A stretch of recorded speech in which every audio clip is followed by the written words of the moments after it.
সুপ্রিয় ষষ্ঠ শ্রেণীর শিক্ষার্থীরা এবং যারা ভিডিওটা দেখছেন সবাইকে স্বাগত জানাচ্ছি। আজকের এই ভিডিওতে আমি ষষ্ঠ শ্রেণী গণিত বইয়ের জ্যামিতিক আকৃতি গল্প অধ্যায়ের 202 পৃষ্ঠার নিচের ছবিগুলো আপাত ক্ষেত্রফলের পরিমাপ করো এই অঙ্কগুলো সমাধান করব। আমরা এখানে দুইটা ছবি দেখতে পাচ্ছি, দুইটা ছবি, একটা ইলিশ মাছের ছবি দেওয়া আছে এবং একটা টাইগার বাঘের ছবি দেওয়া আছে। এবং এখানে এই ছকের মধ্যে প্রতিটা ছকে এটা হচ্ছে 5 সেন্টিমিটার 5 সেন্টিমিটার, মানে দৈর্ঘ্য প্রস্থ হচ্ছে 5 সেন্টিমিটার 5 সেন্টিমিটার করে, আর এটা হচ্ছে 10 সেন্টিমিটার 10 সেন্টিমিটার করে। এবার এটা যদি আপাত ক্ষেত্রফল আমরা নির্ণয় করি, তাহলে প্রথমে আগে দেখতে হবে যে এই যে গ্রিডটা, এই গ্রিডের মধ্যে সম্পূর্ণভাবে ঢাকা বর্গের সংখ্যা কয়টা।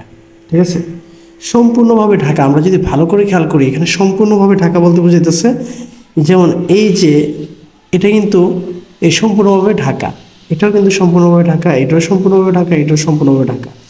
এটা কিন্তু সম্পূর্ণভাবে ঢাকা নয়, কারণ এই জায়গাটা এখানে খালি আছে। আবার এই নিচেরটাও কি সম্পূর্ণভাবে ঢাকা না, নিচেরটাও কি এখানে খালি আছে। আচ্ছা, তাহলে আমরা এখানে দেখতে পারি এটাও কি আছে সম্পূর্ণ, এটাও আছে সম্পূর্ণ, এটাও আছে সম্পূর্ণ, এটা সম্পূর্ণ নয়, এটাও সম্পূর্ণ নয়। তাহলে এরকমভাবে আমরা যদি ধরতে চাই, তাহলে দেখি 1 2 3 4 5 6, অর্থাৎ 6টা হচ্ছে কি পূর্ণ। তাহলে আমরা এখানে ক নম্বর দিয়ে প্রথমে আগে লিখবো, যেহেতু ক নম্বরটা আগে বের করবো, তাহলে আমরা প্রথমে ক নম্বর দিয়ে লিখবো যে গ্রিডের সম্পূর্ণরূপে ঢাকা বর্গের সংখ্যা, গ্রিডে সম্পূর্ণ রূপে ঢাকা বর্গের সংখ্যা আমরা হিসাব করে দেখলাম 6টি। তাহলে 6টি বর্গের এখন ক্ষেত্রফল আমরা বের করব। তো নিচে লিখব, সুতরাং 6টি বর্গের ক্ষেত্রফল। ঠিক আছে, 6টি বর্গের ক্ষেত্রফল।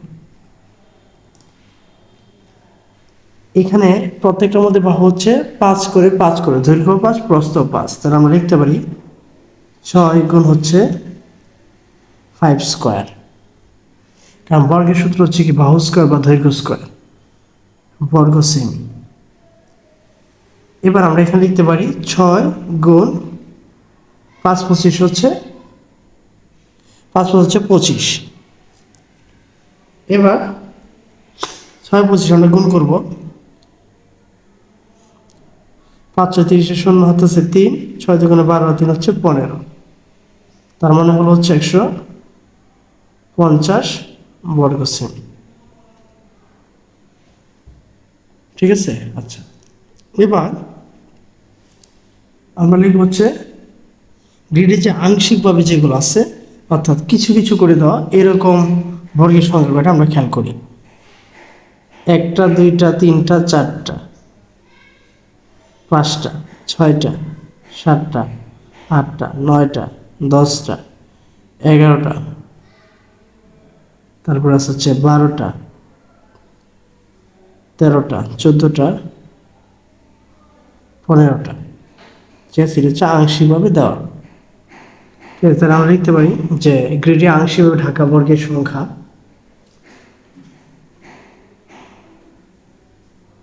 তাহলে লিখব হচ্ছে গ্রিডে আংশিকভাবে ঢাকা বর্গের সংখ্যা, গ্রিডে আংশিকভাবে ঢাকা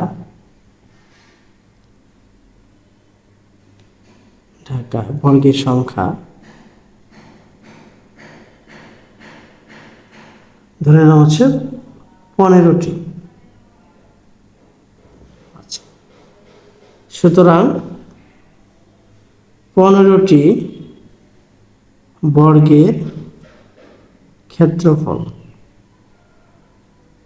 ঠিক আছে, 15 গুণ, আমরা যদি এখানে খেয়াল করি প্রত্যেক যদি এখানে 5 5 করে হয়, তাহলে বাকি যেগুলো আছে এগুলো হচ্ছে অর্ধেক করে, অর্ধেক করলে বোঝা যাবে হচ্ছে 2.5। তাহলে আমরা এখানে খাতায় লিখে দিব 2.5 স্কোয়ার, 2.5 স্কোয়ার। বর্গ সেমি, বর্গ সেমি। এবার 2.5 স্কোয়ার মানে হচ্ছে 2.5 2 বার, আর এটার সাথে গুণ হচ্ছে 15, তাহলে হচ্ছে 93.75। তাহলে এখানে আমরা লিখব 93.75 বর্গ সেমি। সুতরাং আপাত ক্ষেত্রফল, আপাত ক্ষেত্রফল মানে হচ্ছে এই যে দুইটা ক্ষেত্রফল আছে, দুইটা ক্ষেত্রফল একত্রে যোগ করে দেব। তাহলে আমরা লিখতে পারি সুতরাং আপাত ক্ষেত্রফল, আপাত ক্ষেত্রফল 150 যোগ হচ্ছে 93.75 বর্গ সেমি। 150 সাথে যোগ করে দেবো, যোগ করলে হবে হচ্ছে 243.75 বর্গ সেমি। ঠিক আছে, এই হচ্ছে প্রথমটার আপাত ক্ষেত্রফল। এবার আমরা দ্বিতীয় চিত্রে যাব। দ্বিতীয় চিত্রে যাওয়ার পরে আমরা দেখব এখানে সম্পূর্ণভাবে গ্রিড সম্পূর্ণ করা আছে কয়টা। তাহলে গ্রিড সম্পূর্ণ করা আছে কয়টা, এটা যদি আমাকে বের করতে হয়, তাহলে প্রথমে আমরা উপর দিকে দেখে আসবো। উপর এখানে আছে হচ্ছে একটা সম্পূর্ণভাবে ফিল আপ। ঠিক আছে, এখানে একটা, দুইটা, তিনটা, চারটা, পাঁচটা, ছয়টা, সাতটা, আটটা, নয়টা। ঠিক আছে, তারপরে এখানে আছে হচ্ছে 10টা, 11টা, 12টা, 13টা, 14টা, ওটাকে আবার ধরা যাবে না। ঠিক আছে, 14টা, আর এগুলো একটাও এখানে ধরা যাবে না, কারণ সবগুলোর মধ্যে কি আছে, খালি আছে। তার মানে কি 14টা। তাহলে আমরা খ নম্বর দিয়ে লিখব, খ নম্বর দিয়ে যে গ্রিডে সম্পূর্ণরূপে ঢাকা বর্গের সংখ্যা, গ্রিডে সম্পূর্ণরূপে ঢাকা বর্গের সংখ্যা 14টি। ঠিক আছে, এখন লিখব হচ্ছে 14টি বর্গের ক্ষেত্রফল, বর্গের ক্ষেত্রফল 14 গুণ, এখানে প্রতিটা ক্ষেত্রে আছে 10 10 করে, তার মানে 10 স্কোয়ার বর্গ সেমি।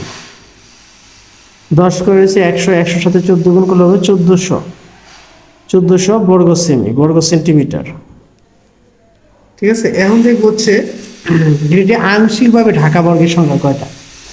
আংশিকভাবে ঢাকা বর্গের সংখ্যা কয়টা যদি আমরা খেয়াল করি, প্রথমে এখানে দেখবো 1টা, 2টা, তারপরে আছে হচ্ছে 3টা, 4টা, 5টা, 6টা, 7টা, 8টা, 9টা, 10টা, 11টা, 12টা, 13টা, 14টা, 15টা, 16টা, 17টা, 18টা, 19টা, 20টা, 21টা, 22, 23, 24, 25, 26। ঠিক আছে, তারপরে এখানে আছে 27, 28, 29, 30, 31, 32, 33, 34, 35, 36, 37, 38, 39। ঠিক আছে, 39টি। তাহলে আমরা লিখবো গ্রিডে আংশিকভাবে ঢাকা বর্গের সংখ্যা 39টি। তাহলে এখন আমরা লিখবো গ্রিডে